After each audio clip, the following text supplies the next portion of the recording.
এখন আমরা যে বিষয় নিয়ে আলোচনা করব সেটি হচ্ছে নিকোটিন।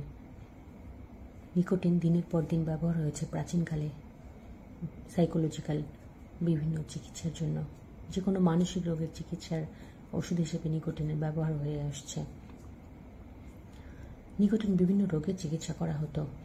তার মধ্যে আছে depression, ADHD, schizophrenia, Parkinson's, Alzheimer's, এমনকি প্রদাহজনক অন্ত্রের যে কোনো রোগের চিকিৎসা হিসাবে নিকোটিনের ব্যবহার হয়েছে। এমনকি হোমিওপ্যাথি শাস্ত্রে হোমিওপ্যাথি ওষুধের সাথে নিকোটিন ব্যবহার করা হয় মাত্রা অল্প রেখে। কিন্তু ধীরে ধীরে যদি নিকোটিনের উপর অভ্যস্ত হয়ে যায় তাহলে সেটা নেশা হয়ে যাচ্ছে, যেটি এখন হয়েছে। প্রাচীনকালে যেটাকে ওষুধ হিসেবে ব্যবহার করা হতো এটাকে আমরা এখন ব্যবসার উদ্দেশ্যে চাষাবাদ করছি, ব্যবসার উদ্দেশ্যে ব্যবহার করছি এবং সর্বোচ্চ ব্যবসা যাতে হয়, বিক্রি হয় তার জন্য চেষ্টা করে যাচ্ছি এবং আমাদের ক্ষতি সাধন করে যাচ্ছি। নিকোটিন কী কী উপকারের জন্য ব্যবহার করা হতো তার মধ্যে রয়েছে অ্যালার্টনেস বাড়ানো, ব্রেনের রিল্যাক্স হওয়ার জন্য, অ্যাংজাইটি কমানোর জন্য, ব্রেনকে শান্ত করার জন্য, এমনকি ব্রেন ফাংশনিংয়ের জন্য নিকোটিনের ব্যবহার হয়ে এসছে।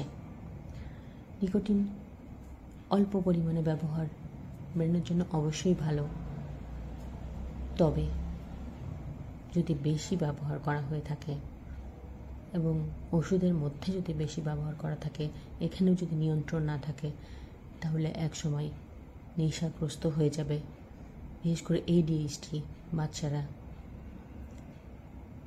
বা অটিস্টিক বাচ্চাদের বেলায় যে ওষুধ ব্যবহার করা হচ্ছে তার মধ্যে নিকোটিন কী পরিমাণ ব্যবহার করা হচ্ছে তা আসলে নিয়ন্ত্রণ করা হচ্ছে কিনা এটা অবশ্যই দেখার বিষয়। অথবা হোমিওপ্যাথি ওষুধের মধ্যে কতটুকু ব্যবহার করা হচ্ছে সেটিও দেখার বিষয়।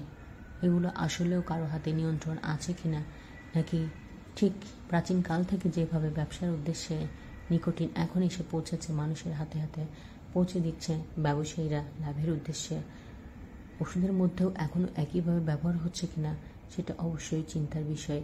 এটিকে নিয়ন্ত্রণ করার জন্য অবশ্যই কর্তৃপক্ষের সুদৃষ্টি কামনা করছি।